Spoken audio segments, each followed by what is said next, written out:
Chief Communications Officer Ethan Blake had exactly 43 minutes to reach Docking Bay 7 before the last civilian transport departed Titan Station, leaving him behind to experience what military tacticians euphemistically called orbital restructuring. In civilian terms, this meant watching the station get turned into an expensive fireworks display from the inside, which wasn't covered by his employee benefits package. He hurried through corridor C12 with his regulation emergency bag, containing one change of clothes, essential documents, a photo of his cat, and 3 protein bars that tasted like cardboard mixed with optimism. 3 years of managing diplomatic communications between humans and the Zellarian coalition had taught him that most galactic crises could be traced back to someone's failure to properly file paperwork. But this particular crisis had escalated beyond the healing power of administrative efficiency. The evacuation announcement echoed through the station speakers with the cheerful tone of someone trying to make planetary bombardment sound like a minor inconvenience. Attention, all civilian personnel. Final transport departure in 39 minutes. Please proceed to designated evacuation points in an orderly fashion. Remember, panic is inefficient. Blake paused at an observation window to look out at the fleet of ships surrounding Titan Station. They should have been displaying human military identification codes, but his communications training let him spot the inconsistencies in their broadcast signatures. These weren't regular Navy vessels. They were private contractors, hired guns with enough firepower to sterilize the entire station and bill somebody's government for the service. Officer Blake. He turned to find Serafina approaching from the direction of the diplomatic quarters. She was Zellarian, humanoid but distinctive with her silver eyes and the neural crown ridges that marked her species' telepathic capabilities. Blake had exchanged perhaps a dozen words with her during his entire assignment, mostly polite greetings and bureaucratic confirmations about message routing.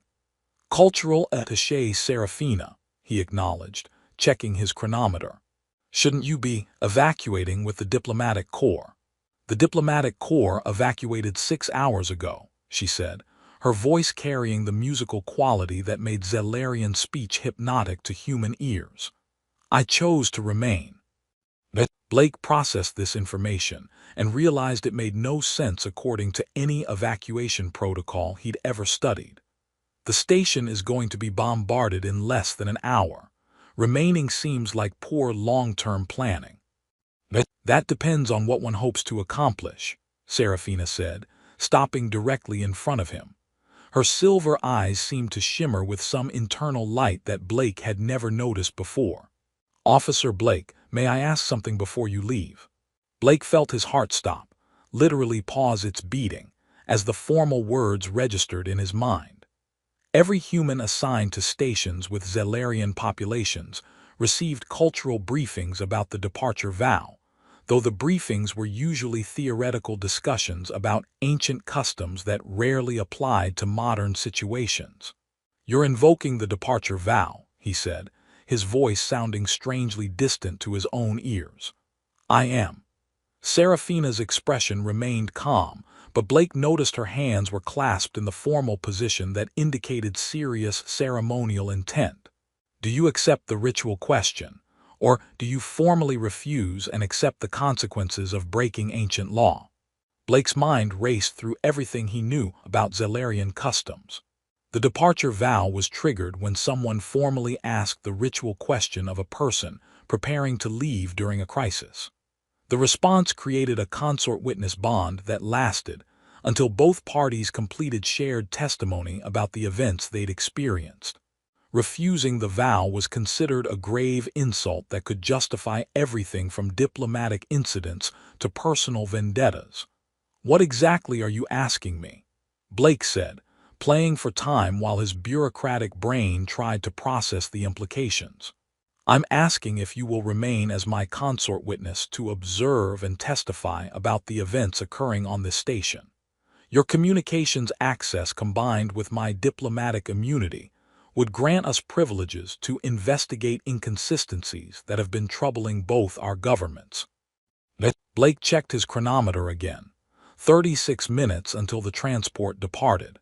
If he missed it, he'd be stuck on the station during the bombardment, but if he refused the departure vow, he'd create a diplomatic incident that might haunt both their species for generations.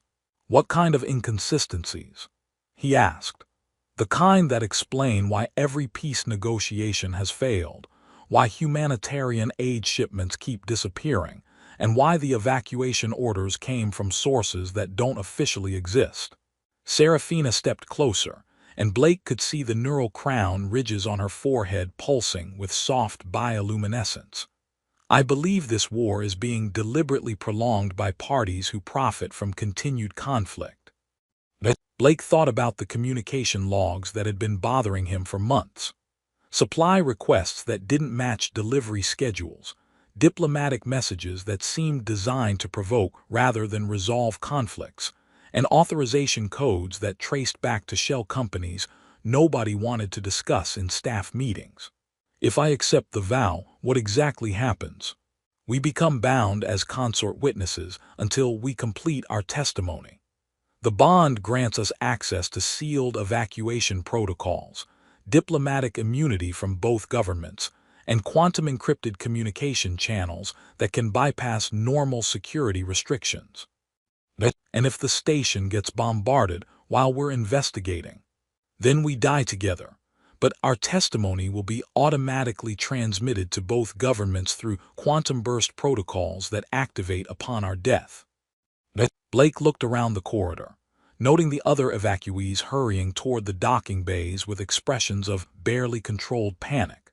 In 34 minutes, he could be safely aboard a transport heading for human space, filing reports about the failed diplomatic mission, and probably getting reassigned to some quiet communications post where his biggest challenge would be routing birthday messages. Or he could stay with an alien woman he barely knew, investigate a conspiracy that probably involved people far above his pay grade, and quite possibly die in the process. You realize this is insane, he said. Most meaningful actions appear insane to casual observation, Serafina replied. Officer Blake, in your communications logs, have you noticed patterns that suggest coordination between supposedly opposing forces? Blake paused, his mind automatically cataloging the irregularities he'd been documenting in his personal files. The timing of diplomatic breakdowns has been suspiciously convenient for certain military contractors. And the embargo violations. Systematic. Someone with high-level access has been authorizing trade that officially doesn't exist. And the humanitarian aid diversions. Traceable to shell company that seem to exist solely for moving resources away from civilian populations. Serafina nodded, her silver eyes reflecting the corridor's emergency lighting. Officer Blake, someone has been playing both sides of this conflict for profit. The bombardment of this station isn't military necessity, it's evidence destruction. Blake checked his chronometer, 32 minutes. He could still make the transport if he ran. His cat would be disappointed if he died investigating galactic conspiracies, instead of coming home to resume their daily routine of him opening cat food, while she judged his life choices. If I accept the departure vow, he said slowly, what's our first step? We access the sealed communication logs that can only be opened by consort witness pairs, compile evidence of systematic manipulation, and transmit our findings before the bombardment begins. And if we're wrong about the conspiracy, then we die for nothing, and history records us as the human and Zelarian who were too paranoid to evacuate during a perfectly legitimate military operation. Blake looked at Serafina, noting the way her neural crown ridges pulsed with nervous energy. For 3 years, he'd filed reports about diplomatic failures, supply shortages, and communication breakdowns without questioning whether they were connected. Now he was being offered the chance to investigate the patterns that had been bothering his administrative subconscious. Cultural attaché Serafina, he said formally. "I accept the ritual question and agree to serve as your consort witness in observing and testifying about the events on this station." The moment he spoke the words, Blake felt something like electrical current flow between them. Seraphina's neural crown ridges flared with bright bioluminescence, and suddenly he could sense her thoughts at the edge of his consciousness, not reading her mind, but feeling the emotional resonance of her relief and determination. "The bond is formed," she said, and Blake noticed her voice now carried harmonics that seemed to vibrate in his chest. "We have until dawn to complete our investigation and transmit our testimony." "How long until dawn on Titan Station?" 18 hours, 14 minutes, assuming the bombardment doesn't begin early. Blake looked back toward the evacuation route, knowing he'd just made the kind of decision that would either save thousands of lives or get him killed in the most bureaucratically complicated way possible. "Well," he said, adjusting his emergency bag, "I hope you have a plan, because I just committed cosmic career suicide based on filing discrepancies and a hunch." "Officer Blake," Seraphina said, her silver eyes now carrying flecks of gold that seemed to pulse in rhythm with his heartbeat, "I believe our hunches are about to prove more significant than either of our governments intended." The consort witness bond felt like having someone else's thoughts installed in his brain as optional software that he hadn't learned to operate yet. Blake could sense Seraphina's emotional state, focused determination mixed with what felt like cosmic-scale anxiety, while trying to adjust to the fact that she was probably sensing his own mental response, which mainly consisted of bureaucratic panic and regret about missing the evacuation transport. "The neural link will stabilize within a few minutes," Seraphina explained as they moved toward the station's administrative section. "Try not to think too loudly until then." "I'm not sure how to control the volume of my thoughts," Blake admitted. "Is there a mental adjustment dial I should know about?" "Imagine your thoughts as spoken words rather than shouted announcements. It helps with the initial disorientation." Blake tried this technique and discovered it made the telepathic connection less overwhelming, though he could still feel Seraphina's amusement at his awkward mental adjustment process. They reached the communications center, where Blake's administrative access combined with Seraphina's diplomatic immunity to unlock security levels he'd never seen before. "These are sealed transmission logs," Blake said, staring at files marked with classification codes that suggested viewing them without proper authorization was a career-ending offense. "Some of these are marked as requiring consort witness verification to access." "Which explains why the departure vow exists," Seraphina said, her neural crown ridges pulsing as she interfaced with the station's quantum-encrypted systems. "Ancient Zellarian law anticipated the need for bonded pairs to investigate crises that involved both species." Blake opened the first sealed file and immediately understood why it required special authorization.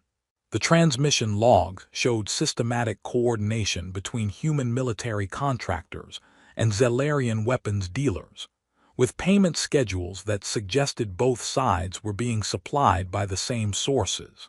"Look at these delivery schedules," he said, sharing the data through their neural link. "Human forces receive advanced weapons on the same day that Zellarian forces get corresponding defensive upgrades. It's like someone's trying to maintain perfect military balance, ensuring that neither side can achieve decisive victory," Seraphina observed, her telepathic analysis adding layers of meaning that Blake's purely human perspective had missed. "Prolonged conflict generates more profit than quick resolution." The deeper they dug into the sealed files, the more disturbing the picture became. Humanitarian aid shipments were being systematically diverted to black market dealers who sold supplies to both sides at inflated prices. Medical equipment intended for civilian hospitals was being redirected to military field units who paid premium rates for combat-ready healthcare technology. "The embargo between our species," Blake realized, "it's not preventing trade, It's creating artificial scarcity that drives up prices, while allowing certain parties to act as exclusive middlemen, Serafina added. Look at these authorization codes. Blake examined the codes and felt his administrative training reveal patterns that should have been obvious earlier. These all trace back to the same shell company network. Someone with access to both government's authorization systems has been orchestrating the entire supply chain. Through their neural link, Serafina shared her telepathic analysis of the diplomatic communications she'd been monitoring. Every failed negotiation, every diplomatic incident, every unavoidable breakdown in peace talks had been preceded by carefully timed provocations designed to ensure continued hostilities. The negotiators themselves aren't necessarily compromised, she explained. But the information they receive, the intelligence briefings, the cultural interpretation, all of it has been filtered through sources that benefit from failure. Blake pulled up communication logs from the evacuation orders and discovered inconsistencies that made his bureaucratic instincts scream warnings. The bombardment authorization came from Admiral Patterson's office, but Patterson has been dead for 6 months.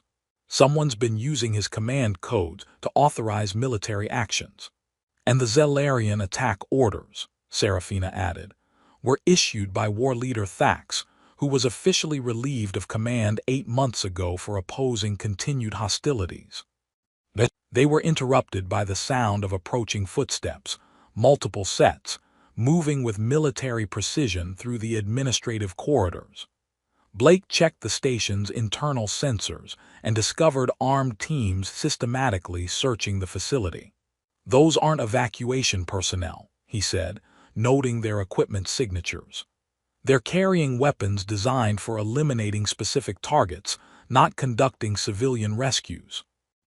The war profiteers realized we're investigating, Serafina said, her neural crown ridges dimming as she attempted to reduce their telepathic signature.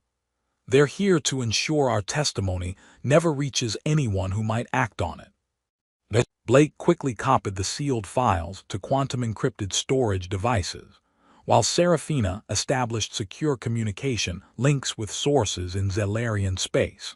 The consort-witness bond allowed them to share information processing in ways that neither species could achieve independently. Blake's systematic analysis combined with Serafina's telepathic verification to create evidence that was both logically comprehensive and emotionally authentic. "We need to move," Blake said, hearing the armed teams getting closer. "They'll reach the communications center in approximately 8 minutes. The maintenance tunnels," Serafina suggested. "My diplomatic clearance should grant us access to restricted areas." They gathered their evidence and headed for the station's infrastructure sections, navigating through passages normally reserved for automated repair systems and environmental maintenance. The neural link allowed perfect coordination despite the darkness. Blake could sense Serafina's enhanced perception, while she benefited from his detailed knowledge of the station's layout. "There's something else," Serafina said as they moved through the tunnels. "The technology being used in this conflict, some of it is too advanced for either of our species to have developed independently. You're suggesting a third party." "I'm suggesting someone has been providing both sides with weapons specifically designed to create prolonged, expensive conflicts." Serafina paused at a junction, her telepathic senses detecting movement in the corridors above them. "The energy signatures I've been monitoring don't match standard human or Zellarian technology." Blake considered this revelation while accessing the station's external sensor logs. If there's a third party manipulating both species, they'd need to remain hidden while maintaining communication with both sides. And they'd need to eliminate anyone who discovered their involvement, Serafina added, as the sounds of systematic searching echoed through the maintenance areas. They reached a service bay that contained human and Zellarian command networks. The challenge was transmitting their evidence without being detected by the very systems they were investigating. The consort witness protocol includes emergency broadcast privileges, Serafina explained. If we're in immediate danger, we can transmit our testimony simultaneously to both governments using quantum burst communication that bypasses normal channels. What qualifies as immediate danger? Blake asked. Typically, imminent death or capture by hostile forces. Blake listened to the armed teams systematically searching the station and realized they probably qualified. How long does the emergency broadcast take? Approximately 47 minutes for full data transmission and verification. And how long until those teams find us? Serafina's neural crown ridges pulsed as she extended her telepathic senses throughout the station. Based on their current search pattern, approximately 38 minutes. Blake looked at their evidence files, thought about the thousands of civilians who had been killed or displaced by artificially prolonged conflicts, and realized they were probably about to join those casualty statistics in the name of protecting war profiteers. Serafina, he said, I think we qualify for emergency broadcast privileges. Agreed, she replied, her silver eyes now glowing with determination. Officer Blake, prepare for the most important filing you've ever done in your administrative career. At least if we die, it'll be for a good cause, Blake said, initiating the quantum burst transmission protocols. If we die, Serafina corrected, our testimony will ensure that others don't have to. The quantum burst transmission process felt like having his brain connected to the station's entire communication array, while someone used his nervous system as a high-speed data cable. Blake gripped the console as terabytes of evidence flowed through the neural link he shared with Serafina, their combined consciousness becoming a living encryption key that could verify the authenticity of their testimony. Status report, he managed, his voice sounding strained even to his own ears. 32% transmitted, Serafina replied, her neural crown ridges blazing with bioluminescent activity that illuminated the entire service bay. The quantum encryption is working, but the process is drawing significant power. The hunting teams will detect our location soon. Blake accessed the station's power grid and discovered their transmission was creating energy signatures that lit up every sensor in the facility. We're basically broadcasting our position, along with our evidence. The consort witness protocol prioritizes testimony transmission over personal survival, Serafina explained, though Blake could sense through their link that she wasn't entirely comfortable with this ancient programming. The assumption was that the truth was more important than the witnesses. How comforting, Blake said, checking the sealed files they were transmitting. The evidence was comprehensive, financial records showing coordinated weapons sales, communication logs proving diplomatic manipulation, and shipping manifests revealing systematic humanitarian aid theft. But the deeper they dug, the more disturbing the picture became. Through Serafina's telepathic analysis, Blake experienced the emotional content of the diplomatic messages they'd been studying.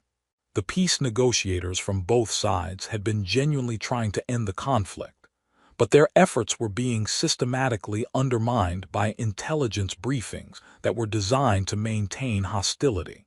Look at this, Blake said, sharing data through their neural link. Every time peace talks made progress, both sides received intelligence about imminent attacks that required defensive preparations. Intelligence that was fabricated by the same sources providing weapons to both militaries, Serafina added. They've been creating the crises that justify their solutions. The transmission process allowed them to combine human analytical methodology with Zellerian telepathic verification, creating evidence that was both logically unassailable and emotionally authentic. Blake's bureaucratic training in document analysis merged with Serafina's ability to detect deception, revealing patterns of manipulation that spanned multiple star systems. 48% transmitted, Serafina reported, though Blake could sense her growing exhaustion through their bond. The energy drain is significant, My neural crown ridges are operating beyond normal parameters. Blake checked the station's external sensors and discovered something that made his administrative training scream warnings. The bombardment fleet is repositioning. They're not preparing for orbital bombardment. They're setting up a communication blockade. They're trying to prevent our transmission from reaching its destinations, Serafina realized. Someone knows we're broadcasting evidence. Through the neural link, they accessed deeper layers of the sealed files and uncovered the conspiracy's true scope. The war profiteering operation involved more than weapons dealing and supply manipulation. It was part of a systematic campaign to prevent human-Zellarian cooperation by any means necessary. These aren't just random war profiteers, Blake said, his voice reflecting growing horror as he processed the evidence. This is an organized effort to ensure our species remain enemies. The files revealed that every successful human-Zellarian collaboration over the past decade had been followed by carefully orchestrated incidents designed to renew hostilities. Scientific research projects, cultural exchanges, trade agreements, all had been sabotaged by parties who apparently believed that cooperation between the species was an existential threat. The technology signatures I detected, Serafina said, her telepathic senses providing analysis that purely human observation couldn't achieve. They're not from either of our species. Someone else has been providing both sides with weapons designed to ensure mutual destruction. Blake accessed the station's deep space sensor logs and discovered transmission patterns that suggested coordination with sources outside known human or Zellarian space. There's a third party that's been manipulating both our governments. They've been using the war to prevent alliance formation. 61% transmitted, Serafina reported, though her bioluminescence was beginning to flicker with exhaustion. The quantum encryption is holding, but the energy requirements are approaching dangerous levels. The sound of cutting tools echoed through the maintenance tunnels as the hunting teams reached their section of the station. Blake could hear multiple voices coordinating a systematic search that would reach their location within minutes. They're not trying to capture us, he realized, monitoring the team's communications. They're trying to destroy the transmission equipment before we can complete the broadcast. Then we need to accelerate the process, Serafina said, though Blake could sense through their link that pushing the transmission faster would risk burning out both their nervous systems and the station's communication array. Blake looked at the evidence they were transmitting, proof of systematic manipulation that had cost thousands of lives, prevented peace between two species, and enriched a conspiracy that apparently operated across multiple star systems. The quantum burst protocol would deliver their testimony to both governments simultaneously, making it impossible to suppress or deny. Serafina, he said, if we push the transmission rate beyond safe parameters, what are the odds we survive? Approximately 30% for successful transmission, 15% for our survival, and nearly 0% that the conspiracy remains hidden. Blake heard the cutting tools getting closer and realized they had perhaps 5 minutes before the hunting teams breached their location. And if we don't complete the transmission, the evidence dies with us. The war continues, and thousands more people suffer for the profit of beings we'll never identify. Through their neural link, Blake experienced Serafina's memories of diplomatic failures she'd witnessed, peace conferences that had been sabotaged, and civilian casualties that could have been prevented if the truth had been known. Her telepathic abilities had allowed her to sense the deception in diplomatic communications, but without Blake's analytical skills and administrative access, she couldn't have compiled proof. "Officer Blake," Serafina said, her silver eyes now burning with determination that Blake could feel through their bond, "are you prepared to risk everything to complete this transmission?" Blake thought about his quiet communications job, his cat, and the comfortable routine he'd built over 3 years of filing reports that nobody seemed to read. Then he thought about the thousands of people who had died because someone found war more profitable than peace. 73% transmitted, he said, pushing the quantum burst protocol beyond recommended parameters. Let's finish what we started. The neural link blazed with shared determination as they accelerated the transmission, their combined consciousness becoming a living encryption key that verified every piece of evidence they were broadcasting. Blake felt years of his life being consumed by the energy requirements, while Seraphina's neural crown ridges burned with bioluminescence that threatened to overload her entire nervous system. 87%, Seraphina reported, her voice carrying harmonics that suggested she was operating well beyond normal Zellerian capabilities. The quantum encryption is holding, but we're approaching the point where the process becomes irreversible. Blake could hear the hunting teams breaching the final barriers between them and the service bay. In approximately 2 minutes, they would either complete their transmission or die trying, but either way, their boring administrative careers were definitely over. 94%, he said, feeling the station's communication array approaching overload. Whatever happens next, Seraphina, thank you for asking me to stay. Thank you for saying yes, she replied, her thoughts flowing through their link with warmth that made the approaching danger seem almost worthwhile. The hunting teams breached the service bay just as the transmission reached 98% completion, their weapons trained on the communication array with the efficiency of professionals who understood exactly what they needed to destroy. Blake threw himself over the console to protect the equipment, while Seraphina positioned herself between the attackers and the quantum burst transmitter, her diplomatic immunity providing legal protection that was about to be tested by people who clearly didn't care about interstellar law. Step away from the transmission equipment, the team leader commanded, his weapon charging with the distinctive whine of military-grade plasma rifles.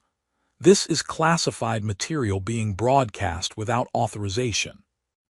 Actually, Blake said, not moving from his protective position over the console, this is legally admissible evidence being transmitted under consort witness protocols that supersede your classification authority.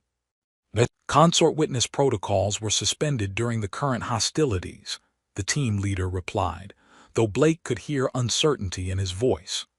No, Seraphina said, her neural crown ridges blazing with bioluminescence that made her look like an avenging angel with excellent legal knowledge. They were not. The departure vow transcends governmental authority and cannot be suspended by military convenience. Blake felt the transmission process reaching critical completion, 99% uploaded, with quantum verification confirming receipt at secure servers across both human and Zellerian space. The neural link he shared with Seraphina carried her thoughts. The bond was about to require final sanctification, the permanent joining that would make their testimony unassailable while transforming their relationship from temporary partnership to lifelong connection. Seraphina, he said through their link, the sanctification process, what exactly does it involve? Permanent telepathic bonding, shared consciousness, and the minor detail that we'll be able to sense each other's thoughts and emotions for the rest of our lives, she replied, her mental voice carrying amusement despite their desperate situation. That seems like something that should have been mentioned earlier. I assumed you understood the implications when you accepted the departure vow. Blake realized that his administrative training, while excellent for filing reports and managing communication logs, had not adequately prepared him for ancient alien marriage customs that activated during cosmic emergencies. Are there any other significant details I should know about? The sanctified consort witness bond makes us legally equivalent to a single entity for diplomatic purposes, grants us permanent immunity from prosecution by either government, and creates a telepathic connection that cannot be severed by technology or distance. So essentially, we're getting married by cosmic bureaucracy. That's an oversimplified but reasonably accurate description. The team leader was growing impatient with their obviously telepathic conversation. "Final warning. Step away from the equipment, or we will use lethal force." 100% transmitted, Blake announced, feeling the quantum burst protocol complete its upload sequence. Evidence successfully delivered to 43 secure servers across human and Zellarian space, with quantum verification that makes it impossible to alter or suppress. The satisfaction he felt through the neural link was immediately tempered by the realization that the hunting team was raising their weapons, with the intention of ensuring no witnesses survived to provide additional testimony. "Serafina," Blake said aloud, "I believe it's time for the sanctification." "Agreed," she replied, extending her hand toward him. "Officer Blake, do you accept permanent consort witness bonding, knowing that it will bind our consciousness together for whatever remains of our lives?" Blake looked at the armed team preparing to eliminate them, thought about the evidence they just transmitted that would prevent future wars and save thousands of lives, and realized that spending the rest of his existence telepathically connected to an intelligent, brave alien woman was probably not the worst outcome he could imagine. "Cultural attaché Serafina," he said formally, grasping her hand, "I accept permanent consort witness bonding and all its implications." The sanctification hit like being struck by lightning, while simultaneously downloading the entire contents of another person's soul directly into his brain. Blake felt Serafina's consciousness merge completely with his own, their thoughts becoming shared streams of awareness that flowed together like rivers, joining to form something larger than either could achieve alone. Through their merged consciousness, they experienced the quantum burst transmission completing its verification protocols, delivering their testimony to military commands, civilian governments, and news organizations across both civilizations. The evidence they'd compiled was now part of official records, with authentication protocols that made denial impossible. The hunting team opened fire, but something extraordinary happened. The sanctified consort witness bond created a bioelectromagnetic field that interfaced with the station's quantum communication array, deflecting the energy weapon while simultaneously broadcasting their current situation to every receiver in the system. "This is impossible," the team leader said, staring at his weapon's readings. "Nothing should be able to deflect plasma fire." "Ancient Zellarian bonding protocols," Serafina explained conversationally, though her voice now carried harmonics that Blake somehow understood from the inside. "The sanctified consort witness bond is protected by quantum field generation that activates during testimony transmission." Blake discovered that their merged consciousness could access both the station's systems and the approaching fleet's communication networks. Through enhanced perception that combined human analytical thinking with Zellarian telepathic abilities, they revealed the conspiracy's final layer. "The bombardment fleet," he announced, his voice carrying new authority that seemed to resonate through multiple dimensions, "is commanded by Admiral Sandra Reeves, who officially died in a training accident 6 months ago." "And the Zellarian attack ships," Serafina added, "are led by War Captain Nexus, who was supposedly executed for treason 8 months ago." Through their expanded awareness, they accessed the fleet's communication logs and discovered that both commanders were working for the same off-world organization, a coalition of entities from multiple species who had been systematically preventing alliances between humans and Zellarians. The third party manipulating both sides, Blake realized, isn't from either of our species.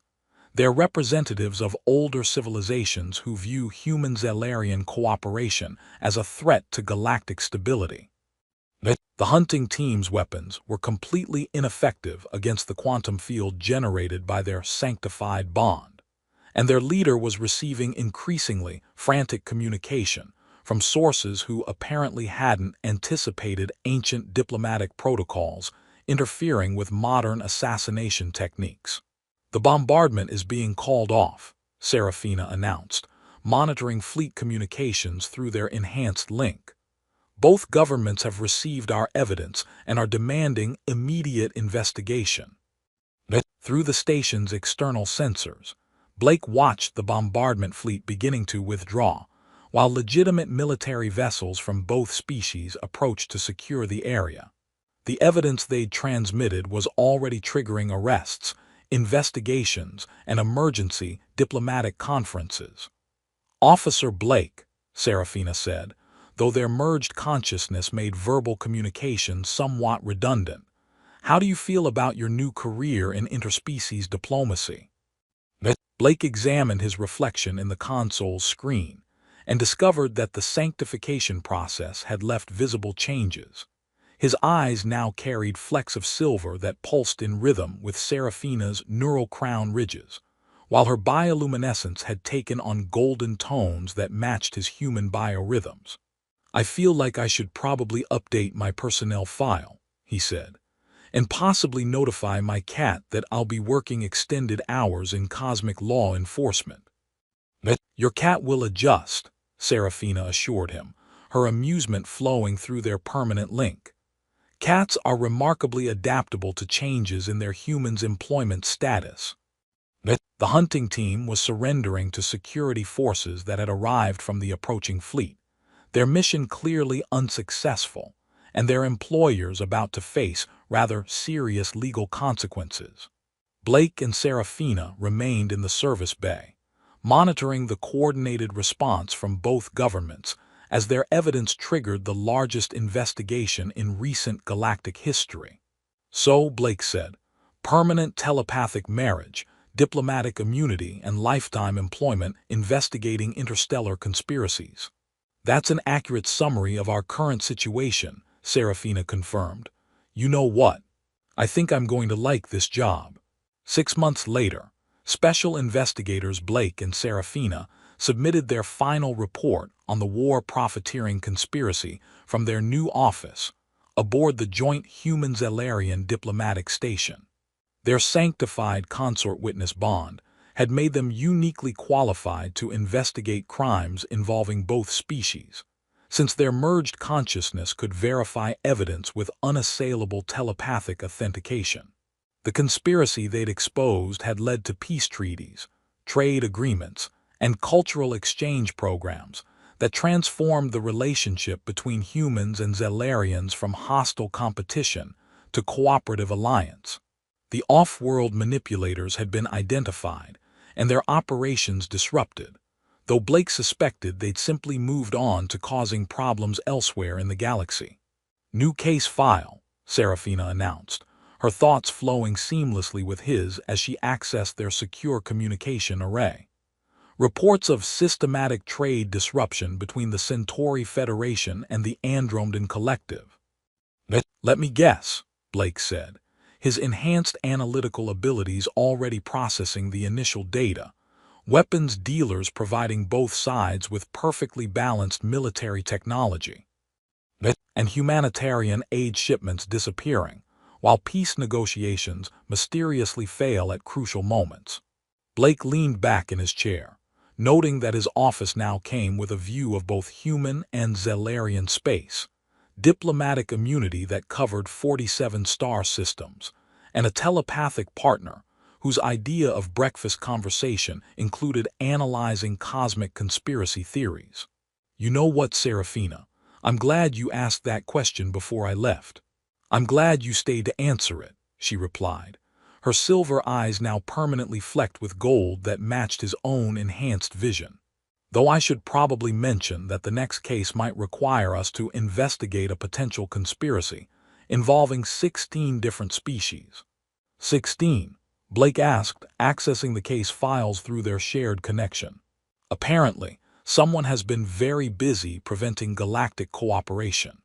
Blake smiled, realizing that his quiet career in communications had evolved into something considerably more significant than filing reports and routing messages.